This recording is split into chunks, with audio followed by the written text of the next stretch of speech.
നമസ്കാരം, മലയാളി വാർത്തയിലേക്ക് സ്വാഗതം. അമേരിക്കയിലെ കാലിഫോർണിയയിൽ 4-അംഗ മലയാളി കുടുംബത്തെ വീട്ടിൽ മരിച്ച നിലയിൽ കണ്ടെത്തിയ സംഭവത്തിൽ ദുരൂഹത നീങ്ങുന്നില്ല.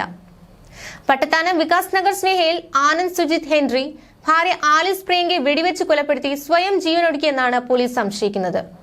ഇരട്ട കുട്ടികളായ നോഹ, നെയ്തർ എന്നിവരെ മരിച്ച നിലയിലും കണ്ടെത്തിയിരുന്നു. കുട്ടികളുടെ മരണം സംബന്ധിച്ച ഔദ്യോഗിക സ്ഥിരീകരണം ഇനിയും ലഭിച്ചിട്ടില്ല. ക്രൂരമായ കൃത്യത്തിലേക്ക് നയിച്ച കാരണങ്ങൾ കണ്ടെത്താനുള്ള ശ്രമത്തിലാണ് അന്വേഷണ സംഘമെന്ന് സാൻ മാറ്റയോ പോലീസ് പറഞ്ഞു. കുടുംബ വഴക്ക്, സാമ്പത്തിക പ്രതിസന്ധി എന്നീ സാധ്യതകളാണ് അന്വേഷണം പുരോഗമിക്കുന്നത്. 2016 വിവാഹമോചനത്തിലേക്ക് അപേക്ഷിച്ചെങ്കിലും തുടർ നടപടികളിലേക്ക് ദമ്പതികൾ കടന്നിട്ടില്ലെന്ന് പോലീസ് പറയുന്നു. അതിനുശേഷമാണ് ഇരട്ട കുട്ടികൾ ജനിച്ചതെന്നും ബന്ധുക്കൾ പറഞ്ഞു. മാതൃകാ ദമ്പതികളെ പോലെയാണ് ഇവർ പെരുമാറിയതെന്നാണ് സമീപവാസികൾ പോലീസിന് നൽകിയ മൊഴി. 2020 കോടികൾ വിലയുള്ള വലിയ വീട് സ്വന്തമാക്കി ദമ്പതികൾ സാൻ മാറ്റോയിലേക്ക് മാറിയത്. സോഫ്റ്റ്വെയർ എഞ്ചിനീയർ ആയിരുന്ന ആനന്ദ് 8 വർഷത്തോളം ഗൂഗിളിലും 1 വർഷത്തോളം മെറ്റയിലും ജോലി ചെയ്തിരുന്നു. കഴിഞ്ഞ വർഷം ജൂണിലാണ് സ്വന്തം നിലയിൽ ലോജിസ്റ്റിക്സ് എന്ന പേരിൽ നിർമ്മിത ബുദ്ധിയുമായി ബന്ധപ്പെട്ട സ്റ്റാർട്ടപ്പ് സ്ഥാപനം തുടങ്ങിയത്. അടുത്തിടെ സ്ഥാപനത്തിന്റെ വെബ്സൈറ്റ് പ്രവർത്തിച്ചിരുന്നില്ല. കുട്ടികളുടെ മരണം എപ്പോൾ എന്നതാണ് പോലീസ് അന്വേഷിക്കുന്ന മറ്റൊരു കാര്യം. ആലിസിന്റെ മരണത്തിന് ശേഷമാണോ അതിനു മുമ്പാണോ എന്നതാണ് കുട്ടികളുടെ പോസ്റ്റ്മോർട്ടം റിപ്പോർട്ട് വന്നാൽ മനസ്സിലാകുന്നത്. ഇതനുസരിച്ച് മരണത്തിലേക്ക് നയിക്കാനുള്ള കാരണം വ്യക്തമാകുമെന്നാണ് അന്വേഷണ സംഘം കരുതുന്നത്.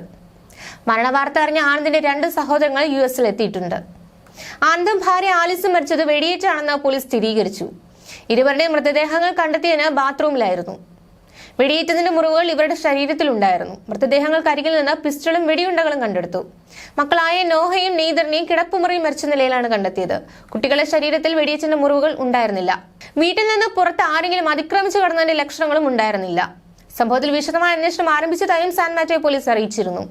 ദാമ്പത്യ ജീവിതത്തിലെ പ്രശ്നങ്ങളാകാം കൊലപാതകത്തിലേക്കും ആത്മഹത്യയിലേക്കും നയിച്ചതെന്നും പോലീസ് അനുമാനിക്കുന്നു.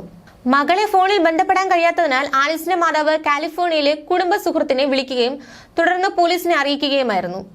പോലീസ് എത്തി പരിശോധിച്ചപ്പോഴാണ് 4 മൃതദേഹങ്ങളും കണ്ടെത്തുന്നത്. വിഷവാതകം ശ്വസിച്ചതാണ് മരണത്തിനിടയാക്കിയതെന്നായിരുന്നു പ്രാഥമിക റിപ്പോർട്ടുകൾ പുറത്തുവന്നത്. AC-യിൽ നിന്നോ തണുപ്പ് കാലത്ത് ഉപയോഗിക്കുന്ന ഹീറ്ററിൽ നിന്നോ ഉള്ള വിഷവാതകം ശ്വസിച്ചതാണോ മരണകാരണമെന്ന് സംശയം ഉയർന്നിരുന്നു. ആലിസിന്റെ അമ്മ ജൂലിയറ്റ് അമേരിക്കയിലായിരുന്നു. 11-നാണ് അവിടെ നിന്നും നാട്ടിലേക്ക് തിരിച്ചത്. 12-ന് രാവിലെ തിരുവനന്തപുരം വിമാനത്താവളത്തിലെത്തി ആലിസിനെ വിളിച്ചിരുന്നു. കൊല്ലത്തെ വീട്ടിലെത്തിയ ശേഷം ഇരുവർക്കും വാട്സാപ്പ് മെസ്സേജും അയച്ചു. ഒരാൾ മാത്രമാണ് മെസ്സേജ് കണ്ടത്. തിരിച്ചു വിളിക്കാത്തതിനെ തുടർന്ന് അമേരിക്കയിലുള്ള ഒരു ബന്ധുവിനെ ജൂലിയറ്റ് വിവരം അറിയിക്കുകയായിരുന്നു. അങ്ങനെയാണ് മരണവിവരം പുറം ലോകമെത്തിയത്. പോലീസ് എത്തി പൂട്ട് തുറന്നപ്പോഴാണ് ഒരു മുറിയിൽ 4 പേരെയും മരിച്ച നിലയെ കണ്ടെത്തിയത്. മുൻകൂട്ടി ഉറപ്പിച്ചായിരുന്നു കൊല. അതുകൊണ്ട് തന്നെ തോക്കടക്കം ആനന്ദ് കരുതിയിരുന്നു. തോക്ക് എവിടെ നിന്ന് സംഘടിപ്പിച്ചു എന്നതിലടക്കം അന്വേഷണം വരും. മരണത്തിന് പിന്നിലെ യഥാർത്ഥ കാരണം കണ്ടെത്താൻ ബന്ധുക്കളുടെ മൊഴിയും എടുക്കും. ന്യൂസ് ഡെസ്ക്, മലയാളി വാർത്ത.